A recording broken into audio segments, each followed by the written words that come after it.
আসুন এই প্রচলিত মানুষের তৈরি ব্যর্থ অকার্যকর এই ব্যবস্থা বাদ দিয়ে আল্লাহ দেওয়া জীবন ব্যবস্থা গ্রহণ করি।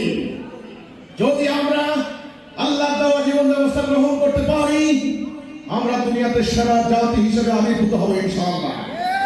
সেটা কিভাবে সম্ভব তার একটা রূপরেখা তাওহীদ ভিত্তিক রাষ্ট্র ব্যবস্থা বইয়ের মাধ্যমে আমি তুলে ধরেছি।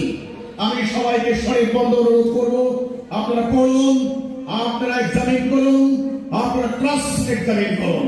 আমার বইয়ের মধ্যে যদি কোনো ভুল ত্রুটি থাকে, আমরা কোরআন সুন্নাহর আলোকে এই ব্যবস্থা দাঁড় করিয়েছি, তাহলে আমাদেরকে বলুন। আমরা চাই আল্লাহ দাসত্ব করতে, আমরা চাই আল্লাহ খেলাফত করতে, আমরা চাই আল্লাহর ইবাদত করতে, আমরা চাই পরকালে জান্নাতে যেতে। আমাদের এই চাওয়াকে আপনারা মূল্যায়ন করুন।